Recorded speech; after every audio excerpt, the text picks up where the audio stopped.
Shalom jemaat yang dikasihi Tuhan, bagaimana kabar Anda? Bersyukur hari ini kita masih bisa beribadah bersama-sama. Karena di dalam ibadah, kita tidak hanya memuji menyembah Tuhan saja, tetapi akan ada firman Tuhan yang dibagikan dan tentunya ada rema-rema yang menguatkan kita bersama.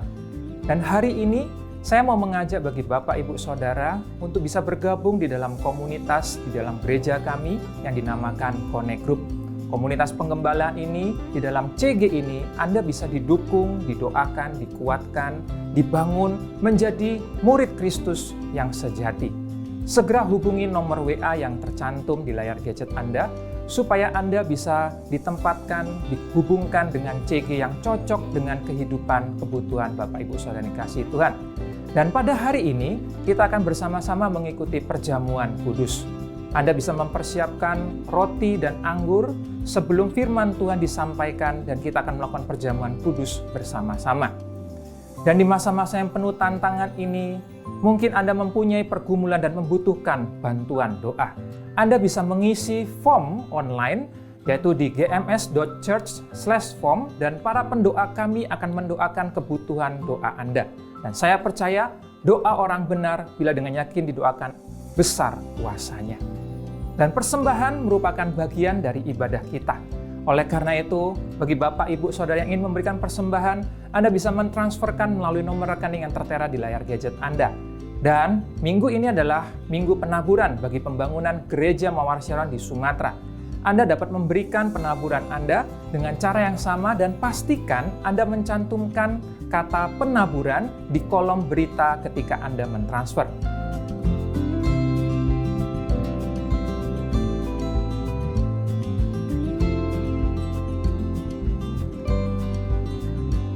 Dan saya mengajak Bapak Ibu Saudara untuk bisa like, share, dan subscribe channel YouTube kami agar Anda tidak ketinggalan informasi terbaru di Gereja Mawar Sharon Sumatera, yaitu melalui channel GMS Sumatera. Dan kini tiba waktunya kita akan memulai ibadah kita. Mari kita satukan hati kita, persiapkan diri kita untuk mengikuti ibadah ini dari awal hingga sampai selesainya, dan saya percaya hadirat Tuhan menjamah Anda. Mari kita berdoa.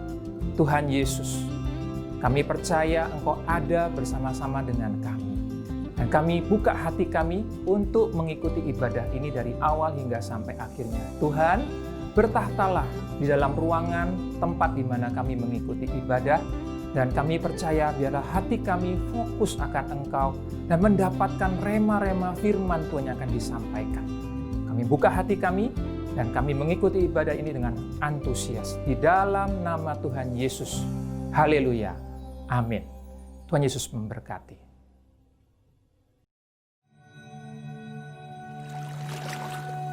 Ini tahun di mana Roh Kudus mau upgrade Anda punya status, fungsinya sebagai mitranya. Tuhan ingin kita bertumbuh bersama-sama. Carilah orang yang available untuk sepakat dalam perkara benar dengan diri Anda. Tuhan akan mengirim kepadamu orang-orang yang tanpa wajah, tanpa nama untuk menguatkan Anda. Jawaban kadang-kadang muncul dari tempat tak terduga. Bangun teamwork aja dengan Roh Kudus dulu, lalu bangun tim-tim dalam kehidupan kita dan dalam takut akan Tuhan. Percayalah, breakthrough, terobosan itu akan terjadi bukan dari pedangmu. Tahun ini mari kita percepat diri. Quick to listen, cepat untuk mendengar, lambat untuk berkata-kata, cepat untuk taat, lambat. Atau bahkan kalau bisa jangan berbuat dosa. Satu dari kamu mengalahkan 1000 musuh itu quality, tapi Tuhan tidak berhenti di situ. 2 berlaksa-laksa. Kami mencetuskan bahwa supaya yang datang di sini bukan jadi jemaat akhirnya, tapi semua jadi murid-murid yang berbuah-buah lebat. Gereja Mawar Sharon sekali mengayunkan tombaknya, berdirilah 300 gereja. Mari kita bersatu. Mari kita akselerasi. Sampai 2030 300 gereja ini benar-benar terjadi.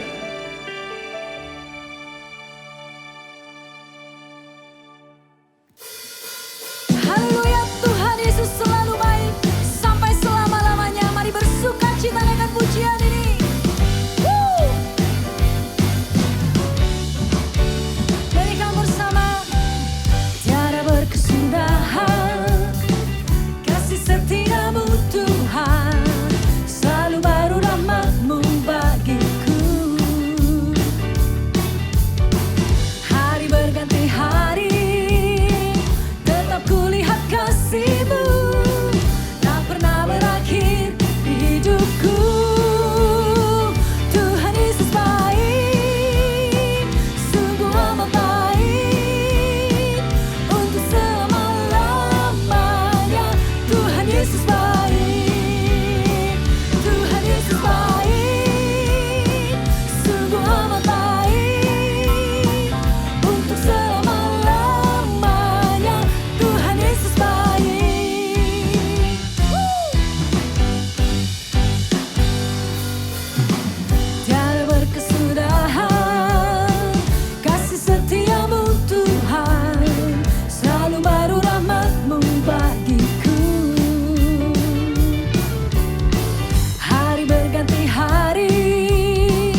Yesus baik bagimu, Yesus baik bagiku.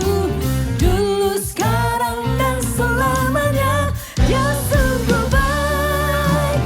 Yesus baik bagimu, Yesus baik bagiku.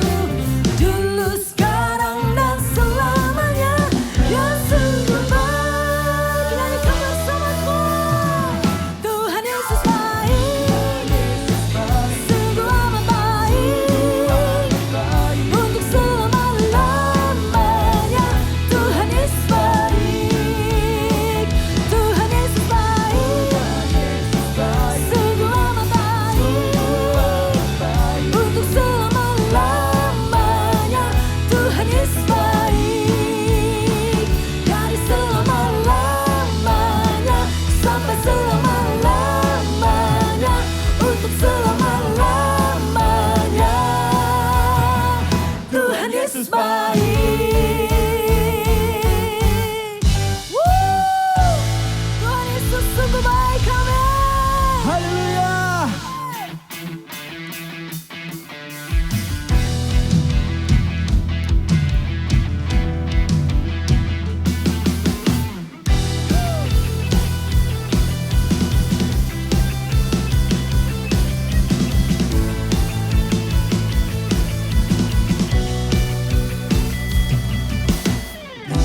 Setiap musim kehidupan, Tuhan kau hadir, kau pegang kendali. Yeay!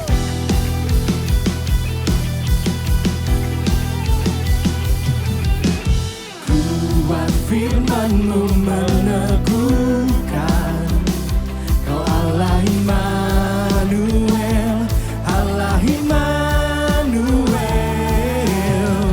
Perbuatan ajaib-Mu nyata, mujizat masih kau kerjakan.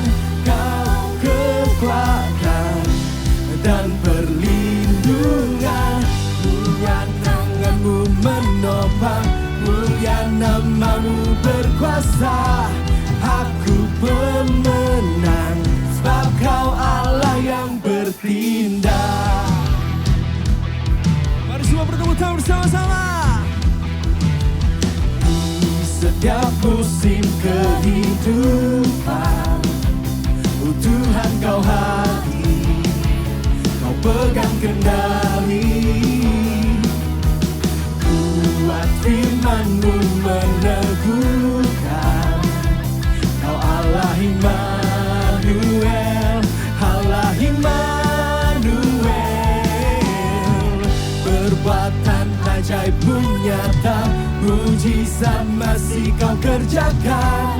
Kau kekuatan dan perlindungan, kuat tangan-Mu menopang, mulia nama-Mu berkuasa. Aku pemenang, sebab kau Allah yang bertindak.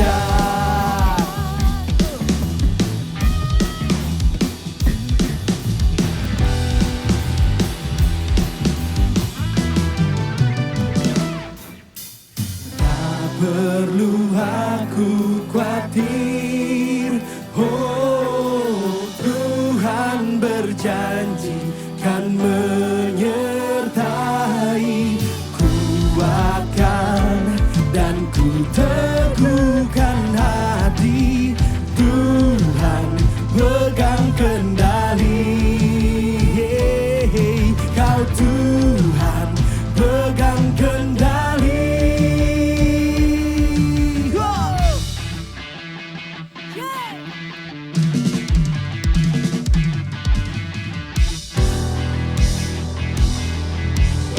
Mari semua nyanyikan sama-sama. Perbuatan ajaib-Mu nyata, mujizat masih kau kerjakan.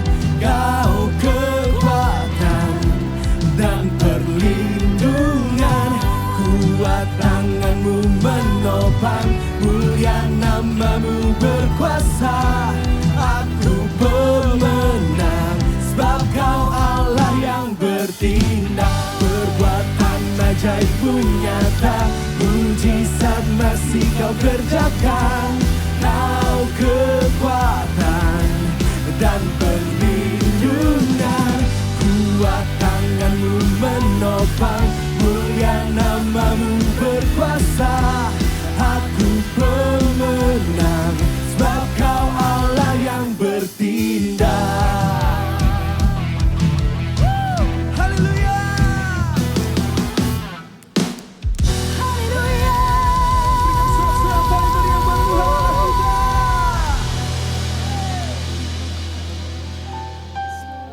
Yes, God.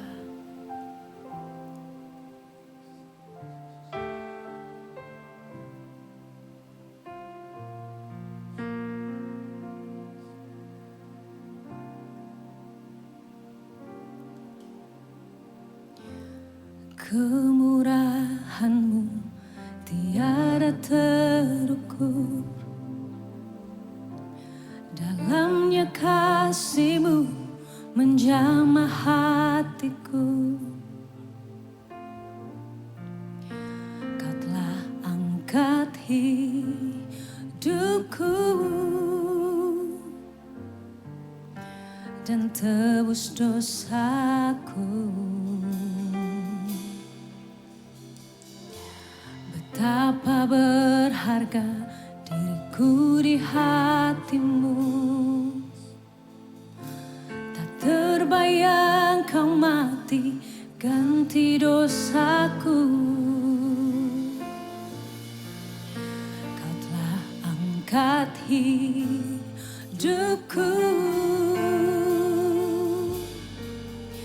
dan tebus dosaku.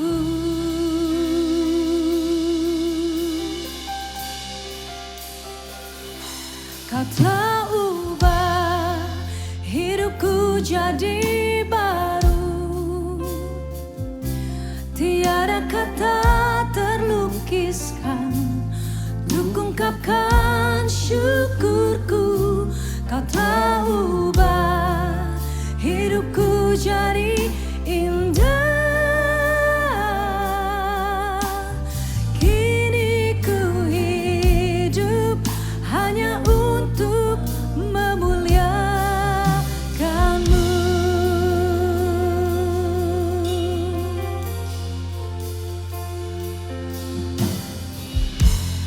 Kemurahan tiada terukur, dalamnya kasih-Mu menjamah hatiku. Kau telah angkat hidupku dan tebus dosaku. Oh, Kau telah ubah hidupku jadi baru, tiada kata terlukiskan untuk ungkapkan syukurku. Kau telah ubah hidupku jadi indah. Kini ku hidup hanya untuk memuliakan-Mu. Kau telah ubah, oh, hidupku jadi baru,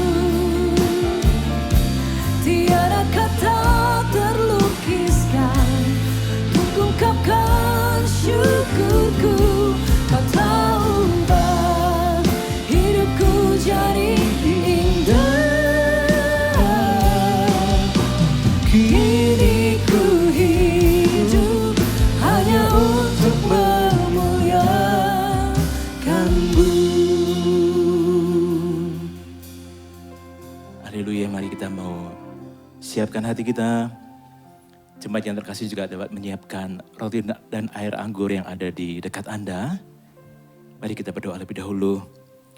Tuhan, sucikan dan kuduskan setiap hati kami, supaya ketika kami bersekutu dengan tubuh dan darah-Mu, hati kami kedapatan tulus, kedapatan murni. Tidak ada hal-hal yang tidak berkenan di hadapan Tuhan. Sucikan, kuduskan hati kami Tuhan. Juga roti dan air anggur sebagai lambang tubuh dan darah Kristus. Sucikan unsur-unsur perjamuan ini Tuhan di dalam nama Tuhan Yesus. Haleluya. Jemaat yang terkasih, sebelum kita akan memakan roti dan minum anggur sebagai lambang tubuh dan darah Kristus, saya akan membacakan satu ayat saja buat kita semuanya. Firman Tuhan dalam kitab Imamat pasal 26 ayat 13 berkata demikian.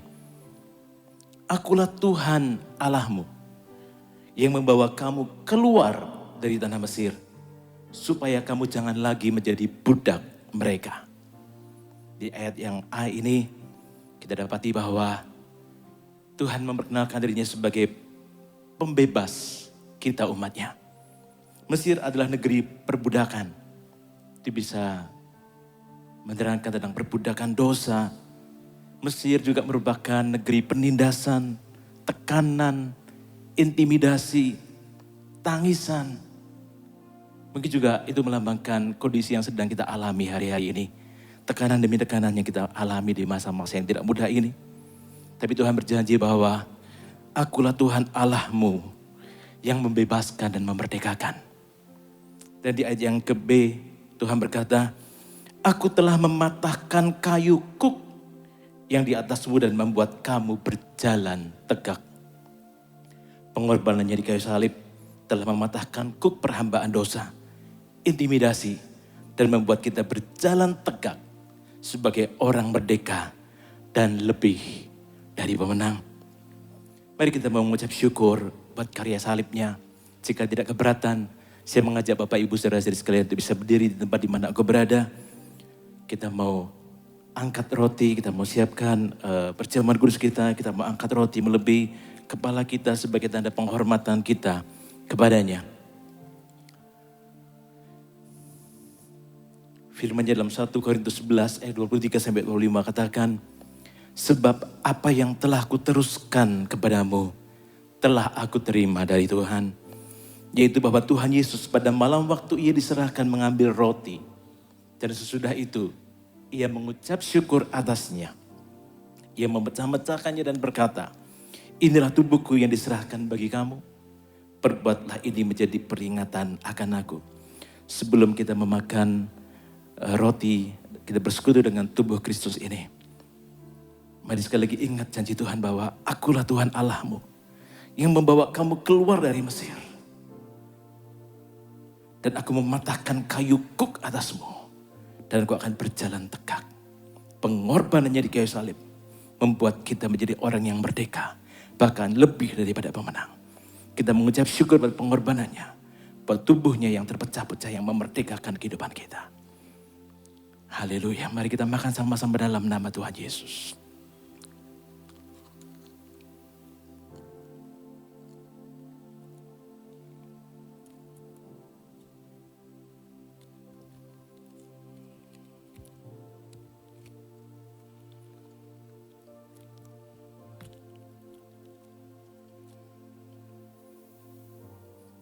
Mari kita angkat cawan anggur ini melebihi kepala kita juga sebagai tanda penghormatan kita kepadanya.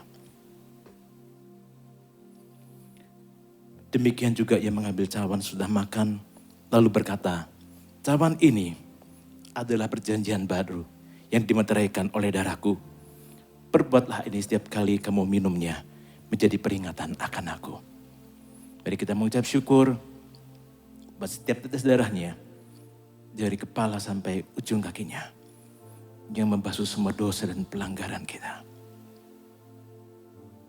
Firman-Nya berkata bahwa jika anak itu memerdekakan engkau, maka kamu pun benar-benar merdeka. Tidak ada lagi tuduhan yang musuh kita bisa tuduhkan atas kita. Karena kita adalah umat tebusan Tuhan yang sudah dimerdekakan dengan darahnya sendiri. Mari kita mengucap syukur dan kita minum dan kita bersekutu dengan darah Kristus ini dalam nama Tuhan Yesus.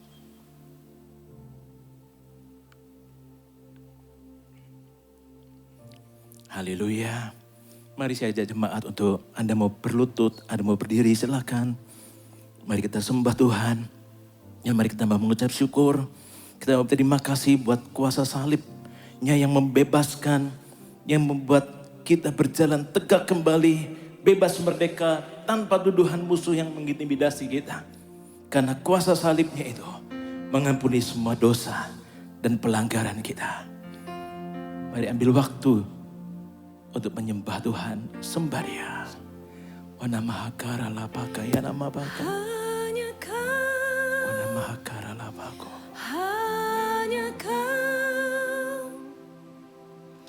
hanya Kau yang ku cinta.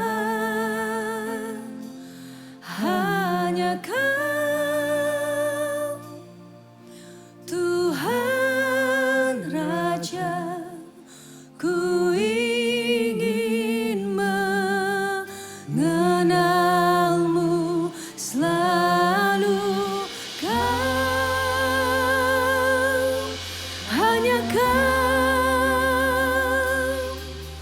Hanya Kau yang ku sembah. Suci, suci, layak Engkau, layak. Sungguh ku cinta Kau.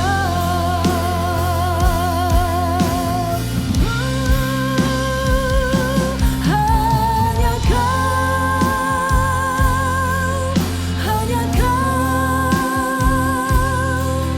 hanya Kau yang ku cinta. Hanya Kau, Tuhan Raja, ku ingin mengenalmu selalu.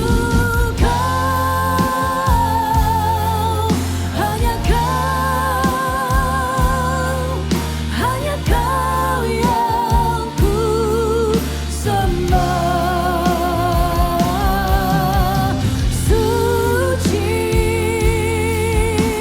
suci, layak Engkau, layak. Sungguh kami cinta kepadamu Tuhan. Cinta Kau, hanya Kau,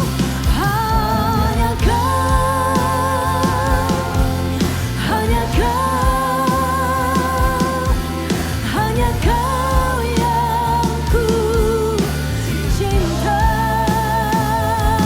Hanya Kau, Tuhan Raja, ku ingin mengenalmu selalu.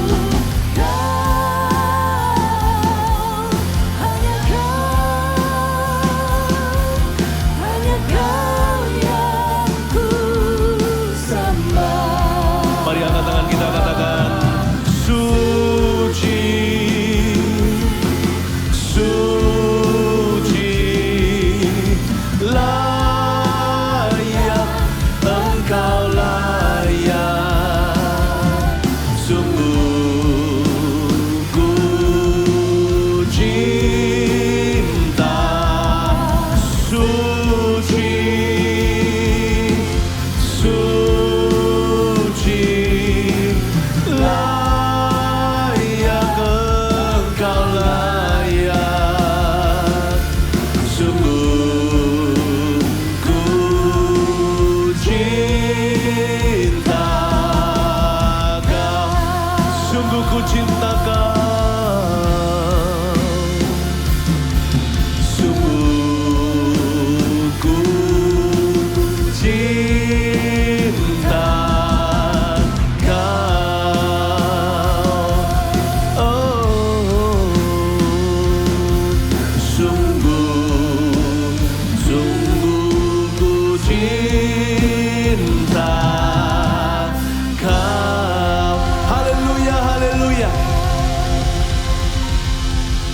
kami cinta padamu Tuhan Yesus karena Engkau baik sekali. Sekalipun kami jatuh, tak akan sampai tergeletak sebab Tuhan akan selalu menopang tangan kami. Terima kasih untuk janji-janjimu yang berharga dalam hidup kami. Thank you juga untuk perintah-perintahmu yang menjaga kami. Sampaikan sabdamu ya Tuhan, bangkitkan setiap jemaat yang hari ini membutuhkan pertolongan. Dan setiap orang yang menantikan kekuatan, Engkaulah kekuatan baru. Sampaikan sabdamu, sembunyikan hambamu di balik salibmu. Biarkan nama Tuhan dipermuliakan dan jemaat Tuhan dibangun di atas dasar iman. Dalam nama Yesus, haleluya. Amin, puji Tuhan. Shalom jemaat semua yang saya kasihi, Tuhan Yesus sangat mencintai Anda. Kami juga sangat merindukan Anda setiap hari. Jangan takut ya, Anda gak sendirian dalam setiap pergumulan. Kami para hamba-hamba Tuhan, gereja Tuhan selalu mendoakan, selalu beserta dengan Anda dalam roh dan dalam kebenaran. Saya hari ini akan ajak Anda dan sama-sama untuk mendengarkan satu firman pesan dari Roh Kudus. Saya bahkan mengalami suatu pengalaman pribadi soal message hari ini. Kita buka dulu di Yesaya pasal 60. Beri judul Bangkitlah. Hari-hari ini saya mendengarkan sebuah janji. Kata bangkitlah itu merema sekali. Luar biasa melompat dalam roh saya. Bukan hanya sebagai suatu janji, tapi juga sebagai sebuah perintah. Bangkitlah. Jangan terus terpuruk di bawah situ. Mungkin Anda bertanya atau berkata begini, emangnya pilihan saya terpuruk begini? Bukan. Tapi kita bisa bangkit dalam iman. Apa yang terjadi di luar kendali kita kadang-kadang. Tapi yang di dalam selalu di dalam kendali Roh Kudus bersama dengan kita. Dan Tuhan itu Maha Kuasa. Yang di luar sana Tuhan bisa putar balikkan keadaan. Tapi keadaan harus berbalik dulu di dalam hati kita. Kita harus berbalik kepada Tuhan. Kalau yang sudah mundur dari Kristus, ayo maju lagi. Yang malas kembali rajin. Yang suam kuku kembali berapi-api. Dan yang rajin, ayo berlari.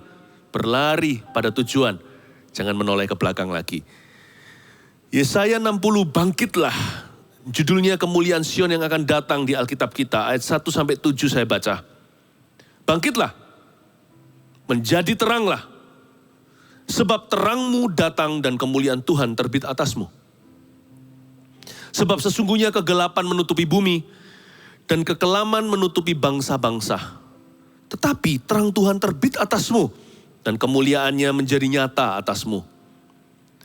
Bangsa-bangsa berduyun-duyun datang kepada terangmu dan raja-raja kepada cahaya yang terbit bagimu. Angkatlah mukamu dan lihatlah ke sekeliling. Mereka semua datang berhimpun kepadamu. Anak-anakmu laki-laki datang dari jauh dan anak-anakmu perempuan digendong. Pada waktu itu engkau akan heran melihat dan berseri-seri. Engkau akan tercengang dan akan berbesar hati. Sebab kelimpahan dari seberang laut akan beralih kepadamu. Dan kekayaan bangsa-bangsa akan datang kepadamu. Sejumlah besar unta akan menutupi daerahmu. Unta-unta muda dari Midian dan Elah dan Eva. Mereka semua akan datang dari Sheba. Akan membawa emas dan kemenyan. Serta memberitakan perbuatan masyhur Tuhan. Segala kambing domba Kedar akan berhimpun kepadamu. Domba-domba jantan Nebayot akan tersedia untuk ibadahmu. Semuanya akan dipersembahkan di atas mezbahku sebagai korban yang berkenan kepadaku. Dan aku akan menyemarakkan rumah keagunganku. Mari saya undang Anda melakukan suatu tindakan profetik. Pegang dua telinganya, katakan, Tuhan bukalah telinga rohaniku. Agar aku mendengar suaramu. Sekali lagi, Tuhan bukalah telinga rohaniku. Agar aku mendengar suaramu. Amin. Ayat 1. Bangkitlah. Kata bangkitlah di sini sama dengan yang di Perjanjian Baru ketika Yesus membangkitkan seorang anak. Talitakum. Demikian bahasanya. Bahasa asli itu. Talitakum artinya bangkit. Ayo bangun. Jangan terpuruk terus. Jangan tertidur. Jangan terlalu pulas dalam kekalahan. Fight dan lawan. Aku besertamu. Kalau Yesus ada di ruangan, dia gak bisa mati lama-lama. Karena Yesus adalah kebangkitan. Kalau Tuhan Yesus ada di dalam hidupmu, bukan hanya perahumu gak akan tenggelam, tapi gak bisa lama-lama tenggelam. Jikalau memang harus tenggelam seperti Petrus yang meragu-ragukan. Ketika dia berjalan tengah jalan, dia lihat ombak, rasakan badai. Dia ragu dan bimbang, lalu tenggelamlah. Tapi karena Yesus ada di depannya, diangkat juga ke atas permukaan. Ingat ini satu hal, jangan lihat keadaan. Dengar suara Roh Kudus, lihatlah Kristus. Kalau Yesus ada di dalam hidupmu, sekalipun kita nggak sempurna, kalau Yesus ada dalam kehidupan kita, kapal kita nggak akan bisa karam. Kalau karam pun tidak bisa lama. Bangkitlah, talitakum. Nah, kata bangkitlah di sini saya coba ajak Anda melompat sedikit. Kalau Anda lihat di ayat 5, pada waktu itu engkau akan heran melihat dan berseri, engkau akan tercengang dan berbesar hati. Kata bangkit tidak ada hubungannya dengan emosi atau perasaan kita. Besar hati dulu baru bangkit. I don't feel like it. Aku gak merasa kepingin bangkit loh, gimana? Loh, bangkit itu bukan perasaan, bangkit itu pilihan. Bangkit itu keputusan sadar pula. Bangkit adalah sebuah postur iman untuk melawan. Saya tidak mau pasrah dengan keadaan. Saya tahu Tuhan punya janji dan aku punya masa depan. Bangkit itu bukan hanya janji, kebangkitan. Bangkit itu juga perintah. Kalau kita ikut Tuhan, kita nggak boleh pilih mati. Bunuh diri. Kita nggak boleh tidak berbuat apa-apa. Kata berserah itu adalah kata aktif dalam kerajaan Allah, bukan kata pasif. Aku berserah pada Yesus Juru Selamat, aku berserah. Kata serah itu mirip seperti kata serang. Karena the best defense is offense. Pertahanan kita yang paling mutakhir adalah melawan. Kalau kita nggak mau mundur, kita harus maju, nggak bisa berdiri di tempat. Kalau kita berdiri di tempat, nanti seperti bangsa Israel 40 tahun nggak masuk ke Kanaan atau tanah perjanjian. Karena mereka akan berputar-putar di padang gurun. Jangan berjalan di tempat. Maju menyerang, maju ke depan. Bukan serang musuh yang kelihatan seperti manusia. Peperangan kita bukan melawan darah dan daging, bukan. Tapi melawan ketidakpercayaan, keraguan, kebimbangan, keputusasaan, kekecewaan, kepahitan. Jangan biarkan imanmu menganggur, jangan biarkan hatimu hampa. Isi-isi dengan firman Allah. Bangkitlah, talitakum. Bangkit itu gak ada hubungan dengan berbesar hati. Berbesar hati itu baru di ayat 5. Kemudian setelahnya ada penyertaan-penyertaan. Kita bangkit dulu, baru disertai. Tuhan gak suruh Abraham punya anak dulu baru masuk ke Kanaan. Kamu jalan dulu, tinggalkan tanah kelahiranmu, asal usulmu, karena Abraham dari Mesopotamia, tempat-tempat penyembahan berhala. Tuhan suruh dia keluar masuk ke Kanaan. Nanti di situ akan diberi keturunan, baru menjadi bapak segala bangsa. Di sana dia diberi Ishak. Tuhan gak ngomong begini, aku tunjukkan dulu semua, baru kamu percaya. Percaya dulu, kamu akan lihat kemuliaanku. Itu artinya talitakum atau bangkitlah. Nah, kabar baiknya gini. Saya kasih namanya cookie itu saya taruh di shelf. Saya taruh di rak yang paling rendah supaya setiap orang Kristen yang paling baru lahir, yang baru lahir pun dalam kerajaan Allah, yang lahir barunya barusan saja, juga tetap bisa relevan dengan firman Tuhan. Bangkit di level terendah itu seperti apa? Bangkit di level biji sesawi itu seperti apa sih? Tulis, penyesalan. Ketika Anda menyesal, penyesalan itu adalah bangkitlah di level terendah. Ketika kita berkata, aduh kok hidupku begini ya. Ketika kita menyesal dan bertekad untuk berbalik ke jalan yang benar, itulah kebangkitan. Belum termasuk kebangunan seperti apa, belum melihat keberhasilan. Tapi sudah menjadi cikal bakal langkah pertama kebangkitan itu sendiri. Ingat gak si bungsu di Lukas 15 itu? Dia akan makan ampas babi aja dia mau. Ketika dia berada di kandang yang menjijikan. Karena kita tahu babi itu sifatnya jorok sekali. Dan si bungsu ini dulu adalah pangeran di rumahnya. Anak hanya 2 laki-laki, semuanya ahli waris. Papa yang super kaya. Dia jatuh begitu terpuruk. Dan ketika dia sadar kondisi keadaannya, dia ingat rumah. Homesick lah dia dan berkata, aku mau kembali. Di rumah bapakku, pesuruh-pesuruhnya pun pegawai bayaran harian aja dikasih makan kenyang-kenyang. Aku di sini saingan sama babi. Ketika dia menyesal dia salah, dia sudah siapkan kata-kata penyesalan seperti kalau nanti dia ketemu sama sang ayah, dia mau berkata kepadanya, Papa, aku telah berdosa kepada Papa dan kepada sorga. Aku telah bodoh sekali. Jangan jadikan aku anak, aku mengerti.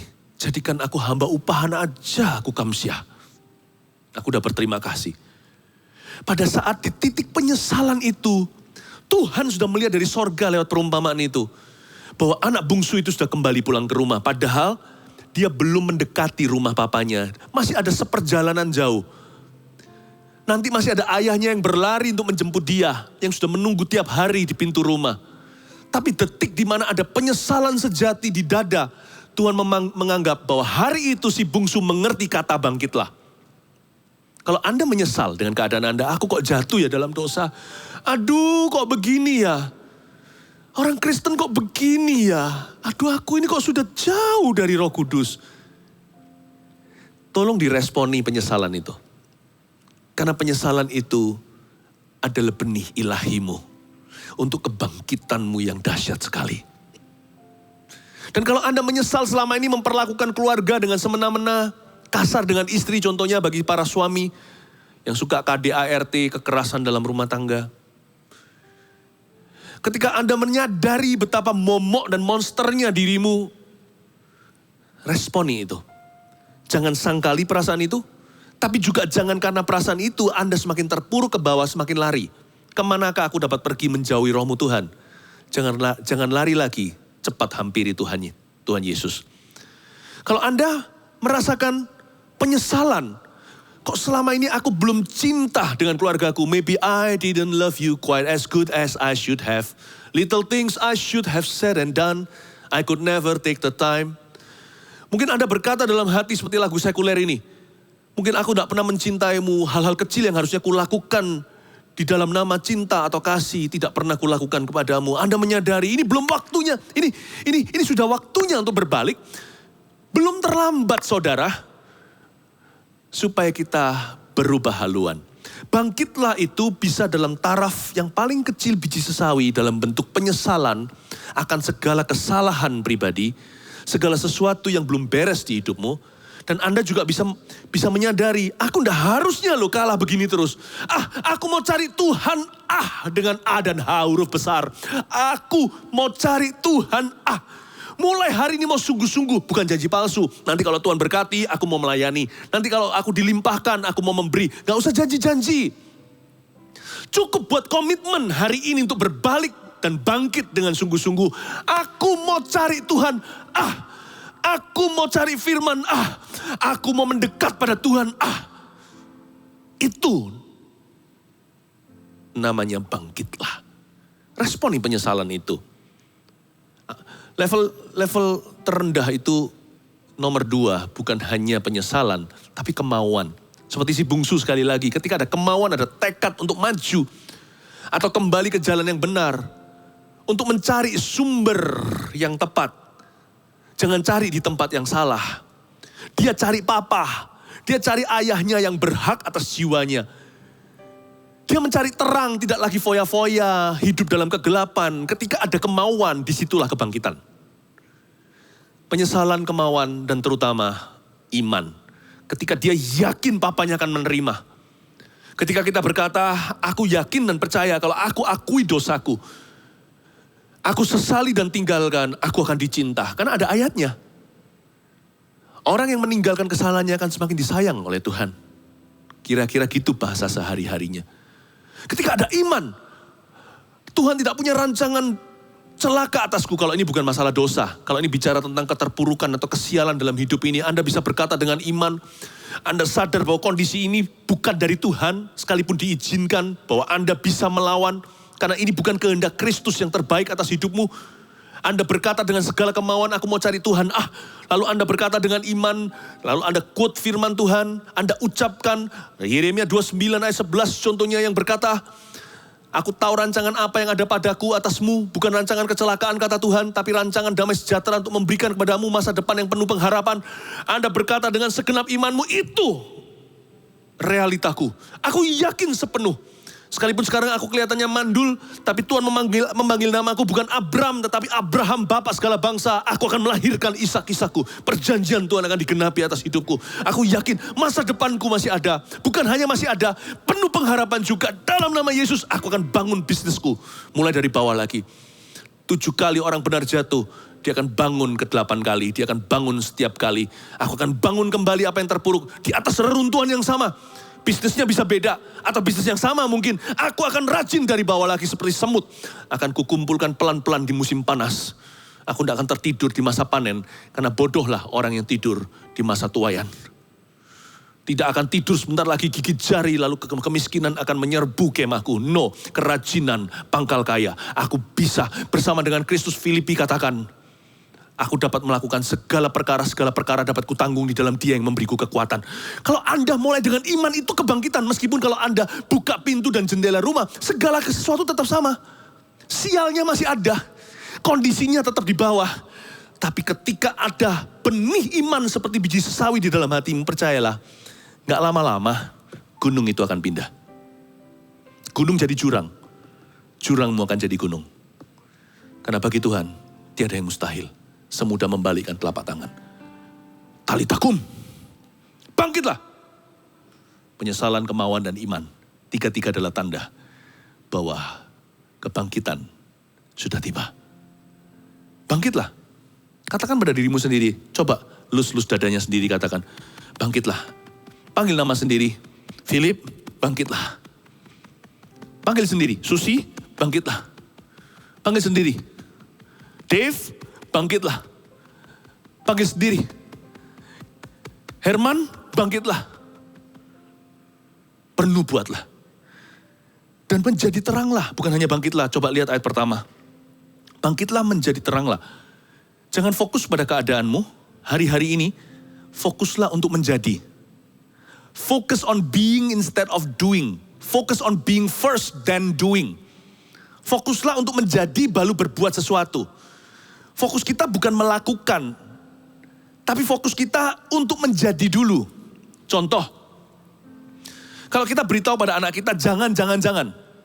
Dia akan paham perintah dan hukum Taurat, which is good.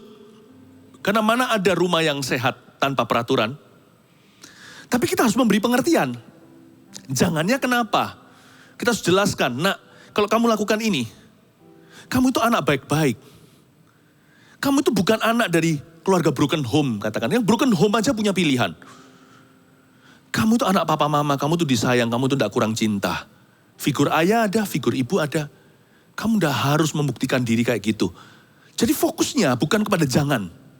Bukan ke behavior atau kepada kelakuan. Fokusnya kepada status identitasnya. Supaya tidak terjadi krisis di sana, setan bisa ambil keuntungan. Kita beritahu sama anak kita, anak papa mama tidak begituan. Belum lagi kamu itu anak Tuhan, nak. Tuhan tuh punya rencana indah atas hidupmu. Masa depanmu tuh penuh pengharapan. Jangan dibuang hari ini di kilometer sekarang. Kamu akan menyesal nanti. Kamu hanguskan tiketmu kepada sukses di kemudian hari. Fokusnya di menjadi teranglah. Bukan bersinarnya. Bukan pada perintah jangan. Fokuslah kepada menjadi. Focus on being then. Baru kemudian doing. Bukankah kita dalam bahasa Inggris manusia disebut human being, bukan human doing? Kita lahir dalam udah manusia. Mana ada anak kecil lahir langsung jalan?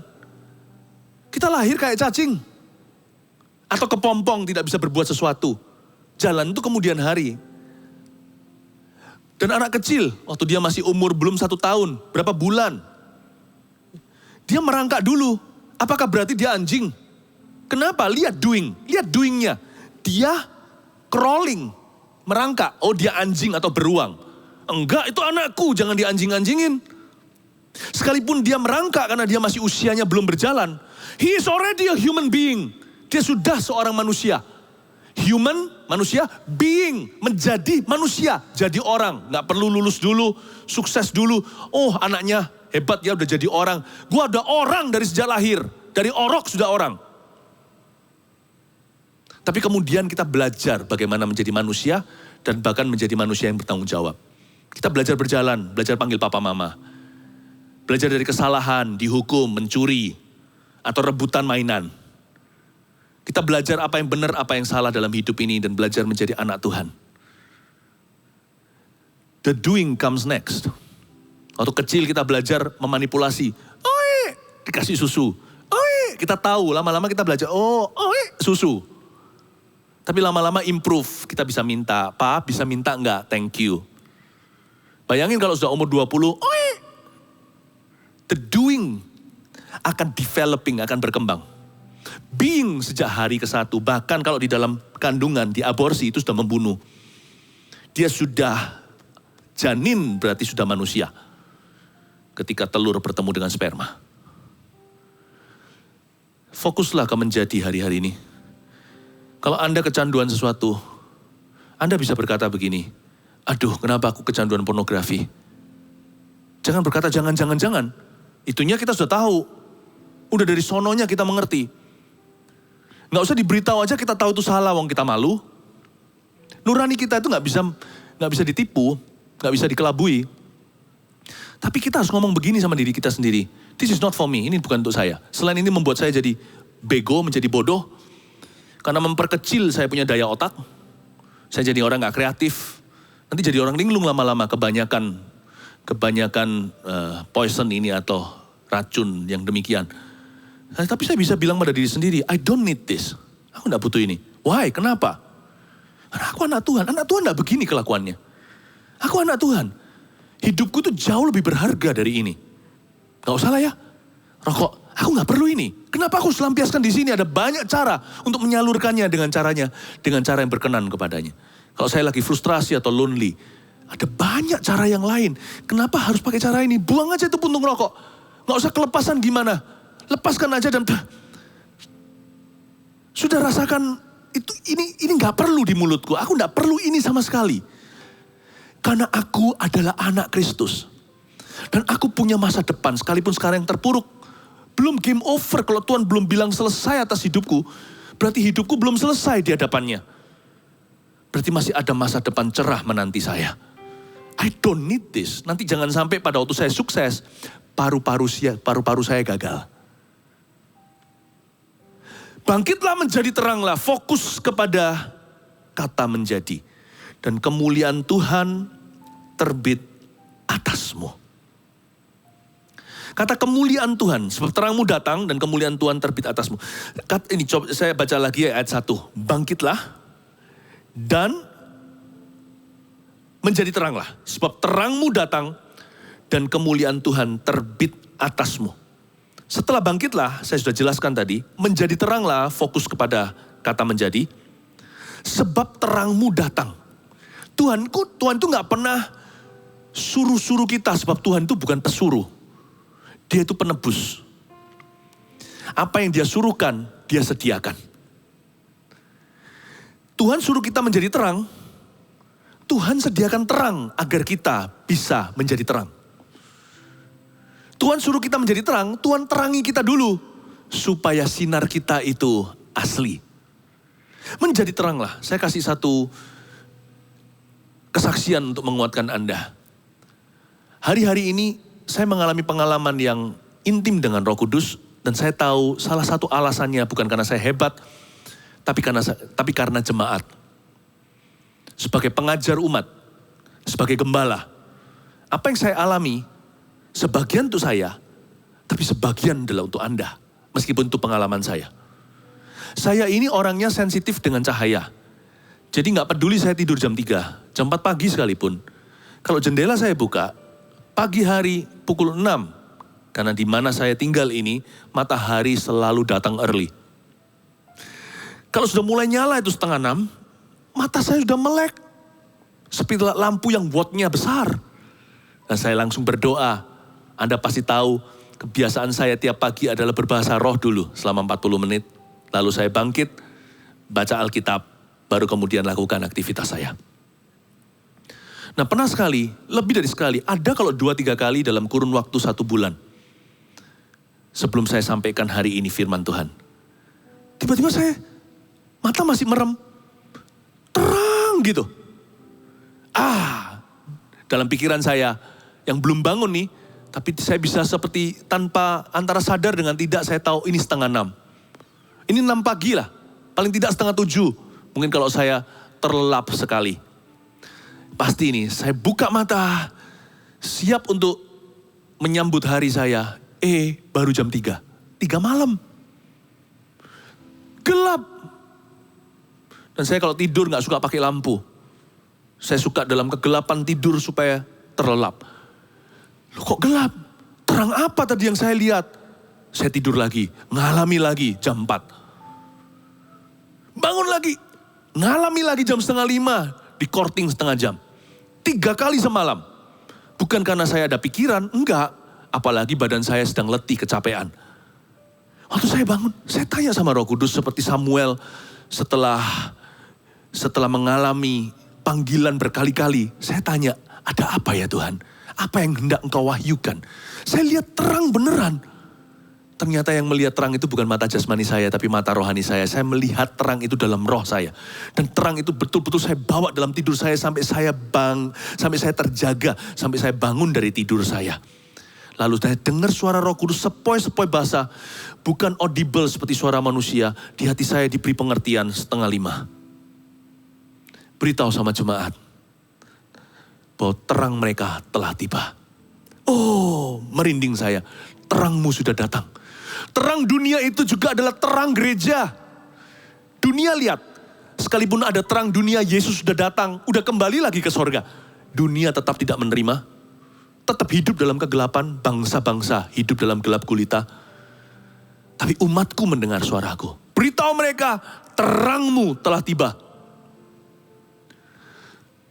Langsung hati saya melompat 4:30, gak bisa tidur lagi. Saya berdoa, berbahasa roh biasanya 40 menit.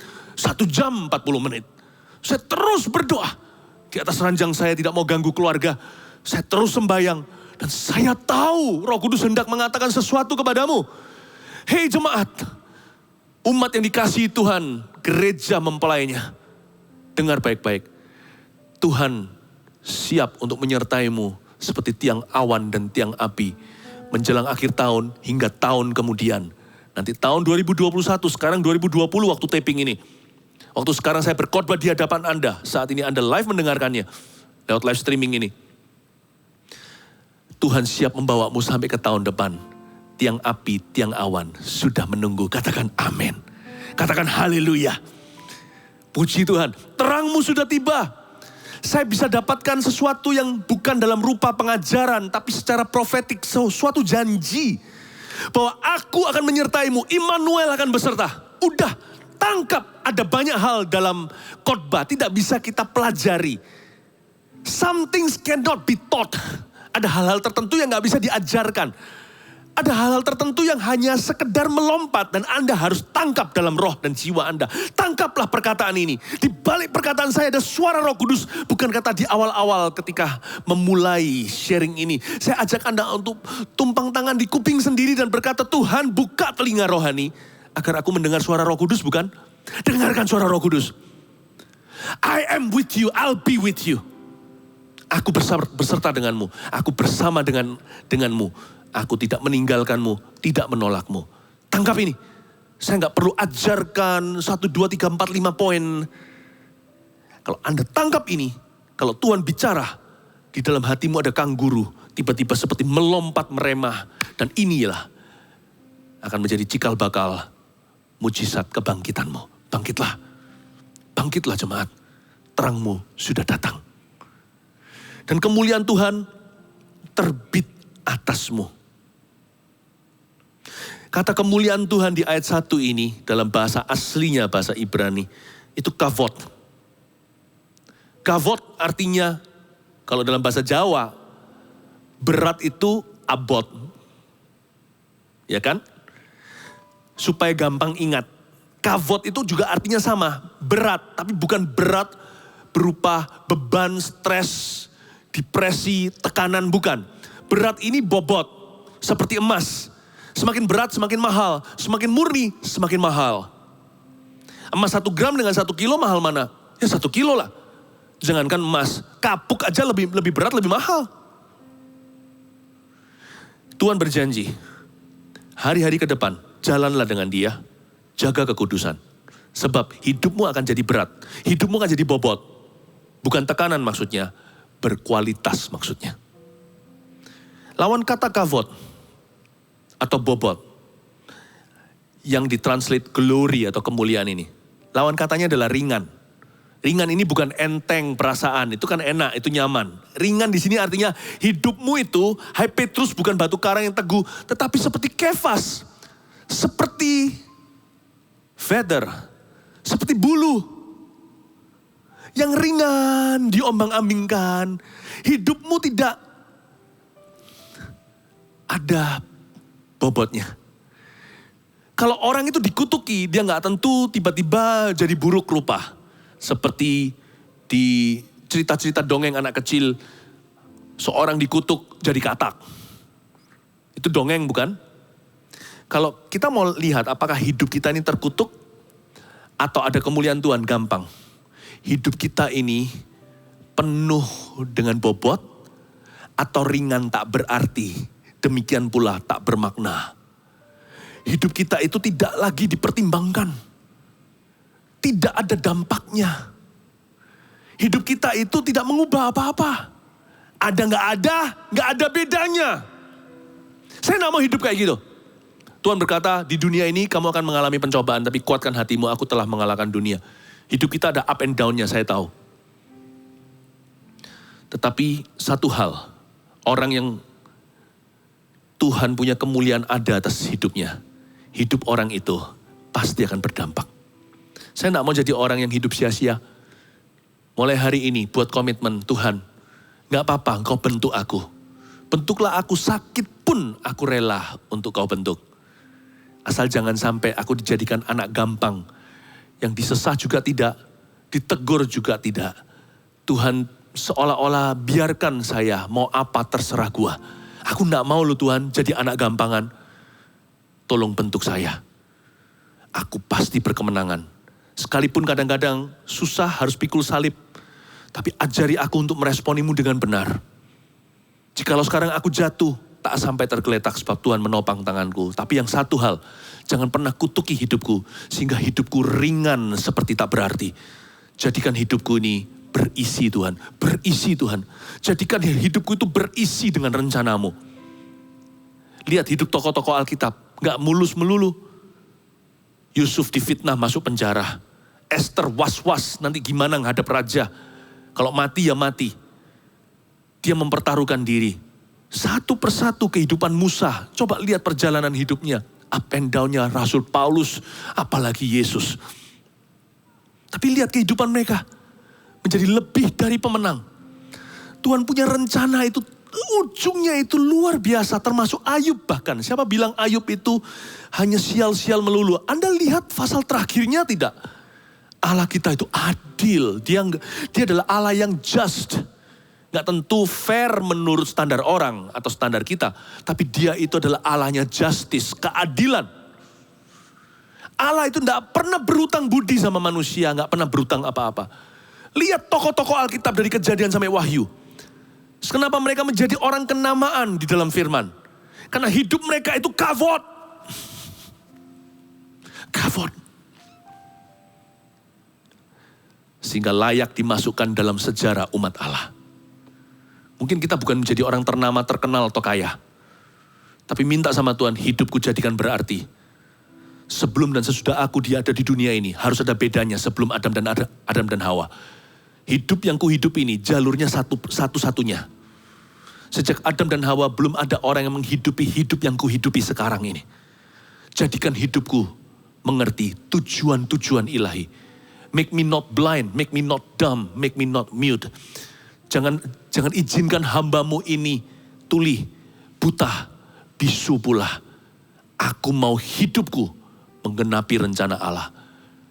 Bantu aku Roh Kudus untuk memahami tujuan dan maksud-maksudmu. Why you brought me to this life? Kenapa engkau membawa aku ke dalam hidup ini, ke dalam bumi ini, ke dalam dunia ini? Why Tuhan? Cari purpose saudara, cari tujuan. Bangkitlah, jangan terus tidur di sana. Sebab di situ tidak ada Roh Kudus. Bangkitlah, Roh Kudus akan tuntun Anda kepada destiny, kepada tujuan-tujuan ilahi. Katakan amin. Ayat 2. Sebab sesungguhnya kegelapan menutupi bumi dan kekelaman menutupi bangsa-bangsa. Ini sudah biasa. Seperti yang saya katakan tadi, bumi dan dunia hidup dalam kegelapan. Dan juga jangan di situ ya. Kalau saya menunjuk ke bawah, jangan terus hidup, oh nasib. Gapai rencana Allah, di sana gak ada Roh Kudus. Bangkitlah, Roh Kudus akan menuntunmu pada tujuan-tujuan Kristus. Sesungguhnya kegelapan menutupi bumi, kekelaman menutupi bangsa-bangsa. Tetapi, ini twistnya, disinilah turning point atau titik balik dan titik terangnya.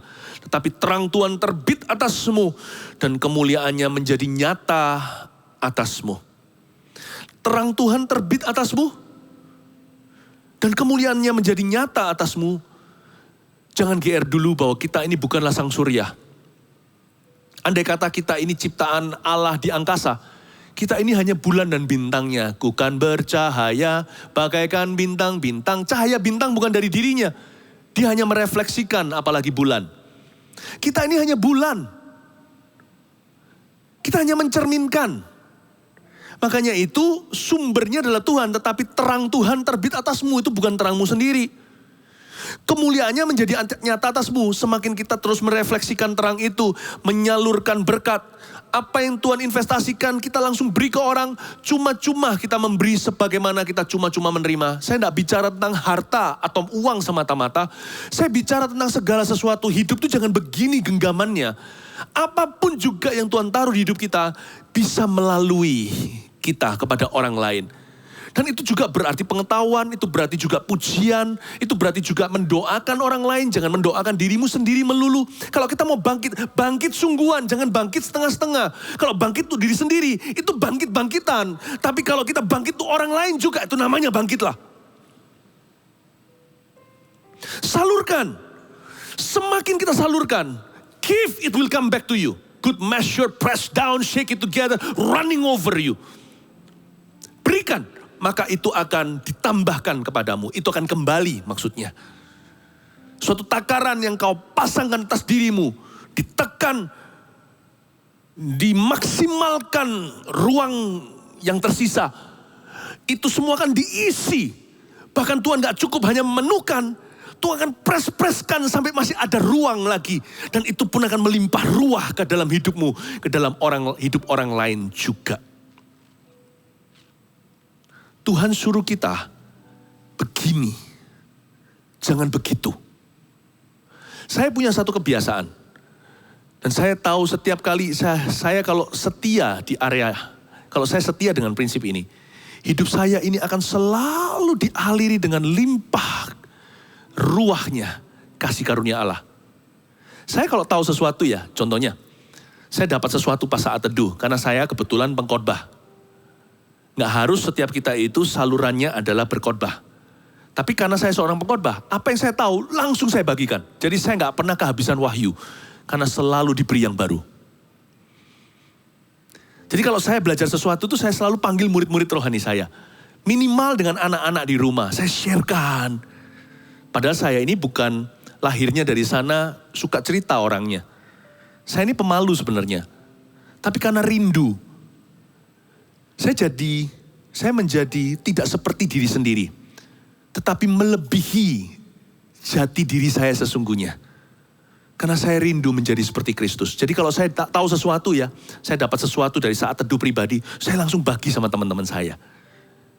Dari zaman dulu belum dikasih kesempatan khotbah, saya suka sharing sama orang lain. Jadi saya sangat demen, sangat hobi menguatkan iman orang lain. Dari sejak dulu kala, waktu saya baru bertobat, menerima Yesus sebagai juru selamat saya. Saya suka doain orang. Nggak hanya di depan umum. Malah di depan umum gini ada tekanan. Zaman-zaman dulu, humble beginning. Masa-masa yang masih sangat simple dan sederhana. Saya suka sekali doain orang. Saya selalu tanya sama orang apa yang bisa saya doakan. Dan saya benar-benar doakan bukan lip service saja. Kenapa? Karena saya rasa setiap kali saya doakan orang, hidup saya itu tanpa didoakan, baik-baik sendiri. Benar-benar sendiri. Limpah-limpah sendiri. Itu yang disebut terang Tuhan terbit atasmu, kemuliaanmu menjadi nyata atasmu. Kemuliaannya menjadi nyata artinya kemuliaannya bertambah-tambah. Pengetahuan, gak hanya pengetahuan, anything. Saya suka sharing. Suka membagikan apa yang saya miliki. Tentunya tidak semua yang saya punya. Jangan sampai saya sendiri akhirnya mengemis-ngemis minta roti. Tapi pokoknya saya tidak pernah menganggap apa yang saya miliki itu sinar saya sendiri. Whatever it is, materi atau non-materi, saya anggap sumbernya adalah Tuhan. Saya ini hanya saluran. Dan karena itu nanti hari-hari ke depan ya Bapak Ibu Saudara, jemaat yang saya kasihi, miliki saya suatu gaya hidup begini. Cepat, jangan tunggu sampai sukses, sampai punya segala sesuatu baru melayani. Jangan tunggu sampai kita itu punya segalanya baru memberi. Jangan sampai kita itu fasilida atau pinter sekali berkata-kata baru kita itu mau cerita sama orang. Jangan sampai kita merasa sampai iman kita itu sempurna, bukan biji sesawi. Iman kita segede gunung, baru kita mau berdoa untuk orang lain. Jangan. Sedikit punya kecipratan berapa tetes saja, langsung Anda bagikan. Setiap kali diciprat, bagi. Kecipratan, dibagikan. Lama-lama, ini jadi sungai yang mengalir. Lama-lama jadi samudra. Saya bicara soal prinsipnya. Saya bukan bicara tentang formatnya. Setiap orang beda-beda aplikasinya, tapi prinsipnya satu. Give, it will come back to you. Terus kita diligently reflect Christ. Apapun yang Kristus berikan dan percayakan, kita refleksikan dengan begitu rajin dan tekun. Prinsipnya ini, semakin kita memberi, kemuliaannya akan menjadi semakin nyata dan ditambah-tambahkan kasih karunia itu kepada kita. Amin. Jadilah berkat. Bangkit itu jadi berkat. Bangkit itu untuk memberi, untuk meminjami. Bangkit itu untuk menguatkan. Bangkit itu untuk menginspirasi. Tujuan akhirnya bukan kita dimuliakan. Tujuan akhirnya orang lain diberkahi. Orang lain merasa ada sesuatu ditambahkan karena kita. Saya senang lihat kalau orang lain itu diberkati karena saya. Melalui saya. Saya senang kalau orang itu berubah lewat sesuatu. Sesuatu yang saya persembahkan di dalam nama Tuhan. Dan itu tidak tentu bicara soal uang saja. Itu juga bicara tentang perhatian. Itu bicara tentang segala sesuatu. Kita ini seperti ayam bukan? Dari paruhnya, kepalanya, lehernya, bulunya, jerohannya, cekernya, kakinya, semuanya bisa kepake. Gak ada satupun yang terbuang. Hidup kita juga sama, materi atau bukan. God can use everything. Tuhan bisa pakai perkataan kita, perhatian kita. Tuhan bisa pakai segala sesuatu yang melekat pada kita, di dalam kita. Atau segala sesuatu yang lahir dari pikiran kita. Tuhan bisa pakai kita. Emosi, perasaan kita, Tuhan bisa pakai jiwa kita. Tuhan juga bisa pakai fisik kita. Salah satu yang membuat saya senang dulu itu. Karena sebagai anak muda yang baru kenal Yesus. Saya kenal Tuhan umur 18 tahun. Saya suka sekali sama tante siapa, om siapa, orang-orang tua di gereja. Waktu itu saya di gereja Indonesia. Jauh di Kanada, gereja kecil. Saya suka bukakan pintu mereka, saya suka memberi mereka senyum, ngobrol sebentar dengan om tante. Yang notabene usianya sudah 60 ke atas. Saya suka ambilin mereka makan, gak ngambilin makan sendiri. Setelah selesai gereja, biasanya karena gereja kecil, orang Indonesia di negeri orang suka masak-masak Indonesia. Lepas kangen dengan tanah air. Giliran siapa, minggu depan tante siapa, minggu depannya lagi tante siapa. Gak banyak sih. Lalu mereka, saya suka ambilin makan. Lalu saya kasih mereka satu persatu. Senang gitu, lihat orang happy aja saya sudah happy. Saya sudah senang sekali. You can bless others in simple ways, you see. You don't have to be mighty rich to bless people. Or mighty strong, or mighty smart. Kita tidak harus menjadi orang yang super kaya, super powerful, dan super pinter atau jenius untuk bisa memberkati orang lain. Itulah kuncinya tambah-tambahan Tuhan. Jikalau terang Tuhan terus terbit atasmu, kata terbit di sini adalah constantly, maka kemuliaannya akan menjadi nyata atasmu, constantly, consistently akan bertambah kemuliaan Allah. Ayat 3. Bangsa-bangsa berduyun-duyun datang kepada terangmu, dan raja-raja kepada cahaya yang terbit bagimu. Ayat 3 saya jelaskan begini. Ada sebuah janji. Kalau Allah bekerja menambahkan kemuliaan, maka cara Tuhan bekerja itu begini. Bangsa-bangsa berduyun-duyun datang. Garis bawahi kata berduyun-duyun. God's blessings will not come all at once. Berkat Tuhan tidak akan datang sekaligus, langsung dalam satu hari. Tapi berkat Tuhan itu kan datang in shifts. Seperti shift-shiftan orang kerja. Tuhan punya berkat akan datang berlapis-lapis. Itulah kata berduyun-duyun. Ada sebuah proses dan sebuah progres. Allah kalau bekerja itu dalam sebuah chain of events. Dalam sebuah mata rantai kejadian. Dan Tuhan berjanji menjelang akhir tahun hingga tahun depan akan mulai terjadi to-be insiden-insiden ilahi dalam kehidupan jemaat kita.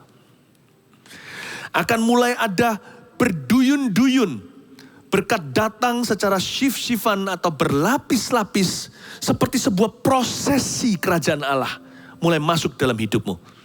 Jadi jangan terburu-buru, sabar-sabar menanti. Datang, bangsa-bangsa berduyun-duyun datang kepada terangmu. Kata datang kepada terangmu, datang di situ artinya kemudian hari. Karena jangan lupa Yesaya ini di masa penjajahan, pembuangan. Di masa bangsa Israel terpuruk dalam kekalahan. Waktu dia berkata bangsa-bangsa berduyun-duyun datang kepada terangmu, itu adalah profesi nubuatan untuk masa depan. Ini adalah janji Tuhan untuk jemaat. Di hari-hari esok setelah masa-masa pandemi. Setelah zaman-zaman susah di dunia ini. Bangsa-bangsa akan berduyun-duyun datang kepada terangmu. Your delayed blessings will arrive. Berkat-berkatmu yang selama ini mengalami kendala atau mengalami keterlambatan datang akan mulai tiba. Seperti pesawat yang delay datang. Aduh, mestinya tadi jam 2 sampai jam 4 baru tiba. Karena ngalami keterlambatan. Terlambat bukan berarti telah sirna. Ya, terlambat tidak sama dengan telat. Dia terlambat datang tapi arrive juga. Saya nubuatkan dalam nama Yesus. Setiap berkat Tuhan, tugas kita hanya bangkit. Sisanya Tuhan yang atur timingnya. Berkat Tuhan, Tuhan janji akan berduyun-duyun tiba. Berlapis-lapis prosesi dan progresnya. Dia akan datang ke dalam kehidupanmu tanpa gagal dan cacat celah. Terlambat, nantikanlah. Sebab dia tidak akan datang telat. Dia akan datang dan sampai ke dalam kehidupan kita. Dan raja-raja kepada cahaya yang terbit bagimu. Yang penting kita tahu, raja-raja itu yang dinubuatkan di sini di ayat 3. Mereka datang kepada kita karena apa? Karena cahaya yang terbit bagi kita. Jangan lupa the reason why they come. Jangan lupa mengapa mereka datang. Mereka datang itu karena tertarik kepada cahaya yang terbit atas kita. Makanya ini tugas kita hanyalah terus hidup dalam janji Tuhan. Hidup dalam firman. Tugas kita itu hanyalah menjaga kekudusan. Udah sisanya urusan Tuhan. Lakukan tanggung jawabmu. Tanggung jawab pribadimu. Udah itu. Jaga aja kekudusanmu. Karena kita tahu untuk alasan itulah berkat akan bertubi-tubi. Rancangan Tuhan akan berduyun-duyun. Dan semua janji Tuhan yang terlambat penggenapannya seolah-olah ternyata tidak telat. It's never too late. Semua akan arrive tepat waktu. Waktunya tapi. Semua itu karena mereka melihat cahaya yang terbit atas kita. Jangan lupa, alasannya semua berkat ini tiba adalah karena kita hidup di dalam kekudusan. Jaga aja hati dengan segala waspada. Nanti semuanya akan mengalir dari sana. Bukankah kehidupan, bahkan kehidupan kekal akan mengalir dari situ? Ayat 4, angkatlah mukamu dan lihatlah ke sekeliling. Jangan lihat diri sendiri melulu. Angkat muka ini kan disuruh tidak menunduk, meratapi nasib sendiri, atau mengasihani diri sendiri. Angkatlah mukamu dan lihatlah ke sekeliling. Look around you, look beyond you. Angkat muka ini kan disuruh untuk look away from yourself atau jangan menoleh kepada diri sendiri terus menerus. Mereka semua datang berimbun kepadamu. Anakmu laki-laki datang dari jauh, anakmu perempuan akan digendong. Saya nubuatkan bahwa Tuhan akan memberikan kepadamu visi yang baru. Kalau sekarang Anda mengalami kapal karam, Tuhan akan kasih satu desain yang baru. Kapal berikutnya bagi Anda. Atau kapal yang sama, Tuhan akan ajari Anda how to fix it. Bagaimana untuk mereparasinya. Angkatlah mukamu dan lihatlah ke sekeliling. Look away from you and look up to Jesus. And you will find new opportunities. Jangan melihat dirimu sendiri. Lihatlah pada Kristus. Dan Anda akan melihat kesempatan baru. Tuhan akan memberimu visi yang diperbaharui. Ayat 5. Pada waktu itu engkau akan heran melihat dan berseri-seri. Engkau akan tercengang dan akan berbesar hati. Sebab kelimpahan dari seberang laut akan beralih kepadamu. Dan kekayaan bangsa-bangsa akan datang kepadamu. Garis bawahi, sebab kelimpahan dari seberang laut akan beralih kepadamu. Dan kekayaan bangsa-bangsa akan datang kepadamu. Where there is vision, there is provision. Di mana ada visi, di situ ada, ini bukan bahasa Indonesia sih, ini Inggris di Indonesia kan, ada provisi. Kata provision atau provisi itu artinya penyediaan. Di mana ada visi, di situ ada persediaan Allah.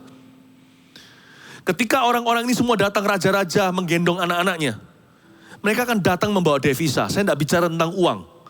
Saya bicara tentang janji Allah. Sebab kelimpahan dari seberang laut akan beralih kepadamu. Tuhan akan membawa. Jadi gak usah kita tuh bingung dengan uang contohnya. Atau bingung dengan keberhasilan, bingung dengan kesempatan. Atau bingung dengan, gak usah, itu semua akan ditambahkan. Jangan fokus kepada apa yang ditambahkan. Fokus kepada kerajaan. Fokus pada kebenaran. Bukankah carilah dulu kerajaan Allah dan kebenarannya? Maka semuanya ini akan ditambahkan kepadamu. Otomatis di ayat 6, ayat 5, kelimpahan dari seberang laut akan beralih kepadamu. Karena ketika mereka pindah, mereka bawa barang mereka. Mereka juga bawa harta benda mereka. Mereka bawa pengetahuan mereka, skill mereka, pengalaman mereka, kemampuan mereka dibawa sekalian. When you look away from you, waktu kita beralih daripada memandang diri sendiri melulu, kita melihat ke Kristus dan melihat ke kanan kiri.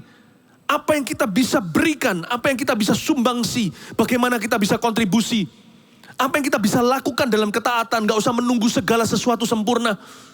Lihat nanti ya, sebelum kita cukup melakukan hal-hal itu, sudah ada hal-hal yang dikembalikan oleh Tuhan dalam kehidupan kita. Dan kelimpahan dari seberang akan tiba. Bukannya kita itu melihat diri sendiri. Kalau kita melihat diri sendiri, kita tidak akan terima apa-apa. Karena di dalam diri kita hampa. Paling nanti kita hanya melihat kelemahan belaka. Tapi waktu kita melihat di luar diri kita, pertolongan juga akan terjadi di luar diri kita. Tuhan akan memberi kita pengalaman hidup akan pertolongannya. Tapi orang yang mengasihani diri sendiri, meratapi nasibnya sendiri, mengeluh apalagi bukan hanya tidak akan masuk tanah Kanaan, dia tidak akan memperoleh apa-apa. Yakobus berkata, orang yang mendua hati tidak akan terima sesuatu dari Tuhannya. Look away from you, and your help will comes outside of you. Pertolonganmu akan tiba dari luar juga. Sejumlah besar unta akan menutupi daerahmu. Unta-unta muda dari Midian dan Eva. Mereka semua akan datang dari Sheba, akan membawa emas dan kemenyan, serta memberitakan perbuatan masyhur Tuhan. Ayat 7, ayat terakhir, dengan ini saya selesai. Segala kambing domba Kedar akan berhimpun kepadamu. Domba-domba jantan Nebayot akan tersedia untuk ibadahmu. Jangan terpancing untuk lihat kepada Kedar Nebayotnya dulu. Saya ingin Anda melihat ini yang jadi rancangan tujuan mengapa bangkitlah. Tujuannya adalah untuk kemuliaan Allah. Bukan untuk kesenangan pribadi kita. Semuanya akan dipersembahkan di atas mezbahku sebagai korban yang berkenan kepadaku. Dan aku akan menyemarakkan rumah keagunganku. Garis bawahi, semuanya akan dipersembahkan di atas mezbahku sebagai korban yang berkenan kepadaku. Garis bawahi, yang sudah digaris bawahi. Korban yang berkenan kepadaku. Mempersembahkan korban yang berkenan kepadaku. Make me a living sacrifice. Ini bukan pemberian kita ke gereja. Bukan persembahan materi, bukan. Ayat ini bicara jauh lebih besar.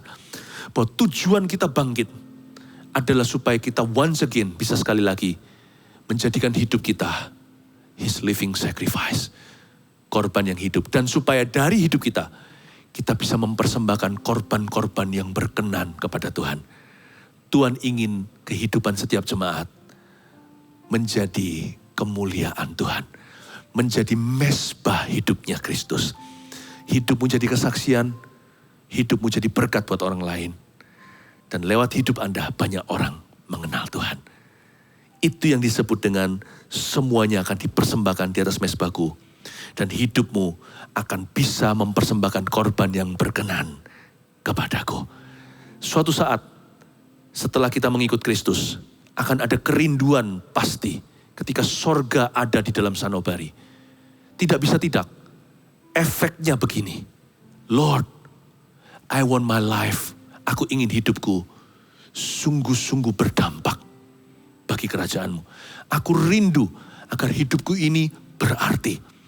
Aku tidak puas setelah mengenal-Mu. Dulu mungkin aku sampah ketika Engkau menjemput, menjenguk dan memungut aku. Tapi setelah aku mengikut-Mu, ada kerinduan yang membara untuk hidupku count as something. I want my life to matter. Aku ingin hidupku itu menjadi sesuatu. Aku tahu human being, Engkau sudah menerima aku. But I want to also be doing something that is useful for you. Mau melakukan sesuatu yang bermanfaat bagimu. Tuhan, satu titik di ayat 7. Yesaya bernubuat, dimulai dengan bangkitlah, doa itu berubah menjadi pakailah saya. Itu kerinduan Tuhan. Agar ada suara doa begini dari hatimu. Ya Tuhan, pakailah aku. Hidupku hanya sekali. Pakailah hidupku untuk kemuliaan-Mu. Saya berdoa setiap jemaat dibangkitkan oleh Tuhan. Haleluya. Mari kita hampiri tata Tuhan bersama-sama. Thank you Jesus.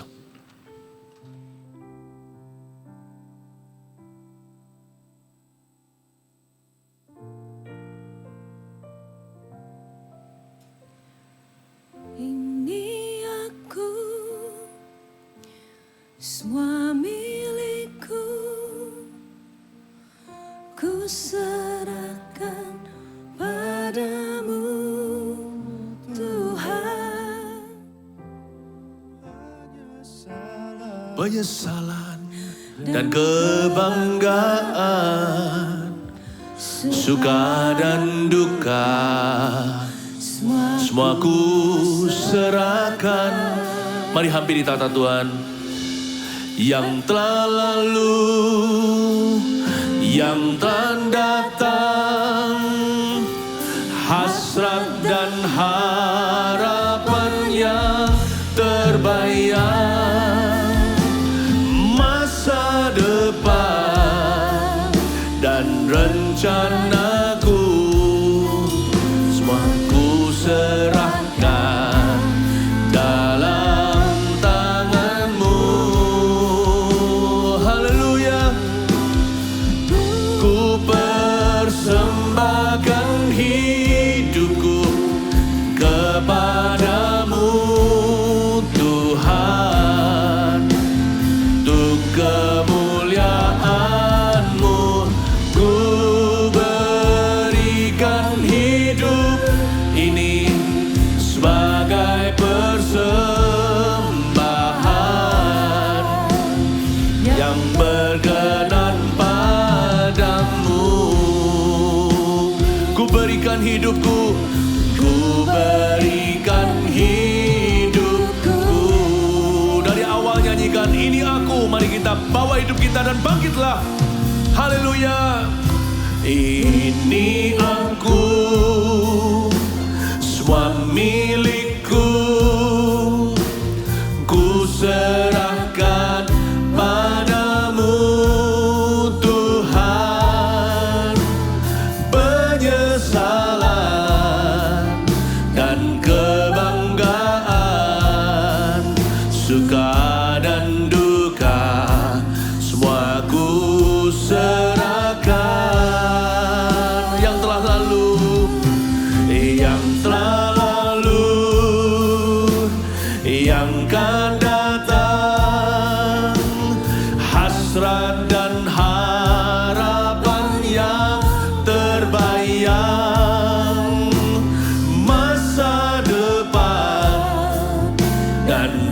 rencanaku, semua ku serahkan dalam tangan-Mu. Oh, ku persembahkan hidupku kepadamu Tuhan, untuk kemuliaan-Mu ku berikan hidup ini sebagai persembahan yang berkenan padamu. Ku persembahkan hidupku kepadamu Tuhan, untuk kemuliaan-Mu ku berikan hidup ini sebagai persembahan yang berkenan padamu. Ku berikan hidupku, ku berikan hidup. Angkat tanganmu, Ramaya Sananaya Naramaya Sanananamo, Ramaya Sananaya Sande, Iya Naramaya Sanananamo. Mari bangkit, angkat suaramu, angkat wajahmu, lihat sekelilingmu. Ramaya Sananamaya Rama, pandang janji. Ramaya Sananamaya Sananama, aku kan membangun kembali. Denganmu aku dapat, denganmu aku bisa. Aku akan membangun dan menanggung segala perkara bersama Tuhan yang memberiku kekuatan. Oh, aku kan bangkit. Ramaya Rama, aku tak akan selamanya di bawah. Takkan kau biarkan kakiku selamanya goyah. Ramaya Rama, tangkap jemaat-Mu ya Tuhan, bangkitkan, kuatkan, receive power. Terimalah kuasa di dalam nama Yesus Kristus. Di nama Ramaya Sananamaya Se. Terimalah kuasa untuk menolong dan membantumu. Get up on your 2 feet. Berdiri di atas kedua kaki rohanimu. Berjalan dan berlari dengan Tuhan. Ramaya Sananamaya So. Shiranamaya Sang. Hinanamaya So. Hinanamaya Sananamaya Se. Hinanamaya Sananamaya So. Hinanamaya Sande. Hinanamaya Sananamaya Sande. Hinanamaya Sananamaya Se. Hinanamaya Sandaralamo. Hinanamaya Sandaramaya Se. Oramakabaya Ramatagaya Sandananana. Saya merasakan Roh Kudus suruh saya ngomong, katakan beberapa kalimat ini, dan saya tahu ini akan menjadi kata-kata profetik bagi beberapa hati yang sedang bergumul dengan sesuatu. Yang pertama-tama, ada orang yang hendak menjual rumah satu-satunya yang ditinggali dengan keluarganya. Bahkan ada orang tuanya tinggal di sana, bapak mama yang sudah, orang tua yang sudah tua. Jangan dijual. Di dalam nama Yesus Kristus, things will turn around for you. Di dalam waktu yang sesingkat-singkatnya ini akan terjadi sesuatu yang ajaib dari Tuhan. Tuhan memutarbalikkan seolah segampang memutarkan tangan. Sebelum ganti bulan, there is a miracle for you. Akan ada mujizat, Anda tidak perlu menjual rumah satu-satunya itu. Di lain cerita, saya pernah berkata, Anda jual properti Anda untuk tutup hutang. Saya masih ingat di salah satu live streaming khotbah. Tapi kali ini saya tidak tahu, saya tidak perlu menjelaskan terlalu berlebih. Tapi kepada seseorang yang Tuhan tujukan hikmat marifat ini, don't sell your house. God loves your parents. Tuhan mencintai orang tuamu. Anda sudah punya anak, Anda punya papa mama, tanggungan Anda besar. Tapi Tuhan akan memberi Anda satu keajaiban. Saya tidak tahu gimana, Tuhan tidak wahyukan. Terima dengan iman di dalam nama Yesus Kristus. Ada orang yang hendak menutup tokonya. Anda tidak akan jadi menutup toko itu, Anda akan lanjut. Bisnis itu akan Tuhan topang. Ada satu orang yang mensekolahkan anaknya di luar negeri. Masih di Asia sih. Masih di Asia Tenggara. Anda mau tarik dia kembali, padahal dia sudah hampir lulus karena Anda sudah tidak sanggup lagi. In Jesus name, tingkap langit dibuka saat ini. Bangkitlah. Bangkit di hati dulu. Anda berkata, thank you Tuhan, aku terima dengan iman. Percaya, kemuliaan Tuhan akan menjadi nyata ketika Anda percaya. Terima kasih Tuhan. Dan semua jemaat yang hari ini jatuh ke dalam dosa, siapapun di antara Anda, izinkan saya mewakili Tuhan Yesus berkata begini. Your sins are forgiven. Jangan bertanya siapa dia kok bisa mengampuni dosa. Saya hanya menjadi penyambung lidah. Biarkan Kristus berbicara kepadamu. Pergilah dan jangan berbuat dosa lagi. Aku pun tidak menghukummu. Dosamu diampuni. Hari ini, di akhir pekan ini, live streaming ini, banyak orang dibebaskan dari perasaan guilty.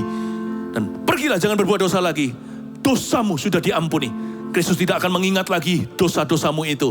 Mulai hari ini berjalan, bangkitlah, berjalan dalam firman. Anda akan melihat rencana Tuhan kembali pulih di dalam kehidupanmu ini. Haleluya, haleluya. Mari kita angkat tangan kita. Thank you Jesus, thank you Jesus, haleluya. Oh haleluya, haleluya. Ku persembahkan hidupku, semua kita angkat tangan dan katakan haleluya. Ku persembahkan hidupku kepadamu Tuhan, untuk kemuliaan-Mu ku berikan hidup ini sebagai persembahan yang berkenan padamu. Ku berikan hidupku kepadamu Tuhanku, kepadamu Tuhanku.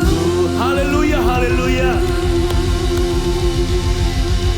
Mari kita meteraikan firman dan ibadah ini. Sama-sama angkat tangan, kita terima berkat dari Roh Kudus.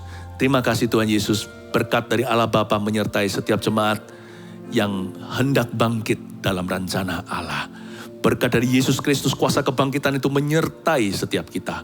Berkat dari Roh Kudus, roh yang membangkitkan tubuh Yesus dari kuburan itu.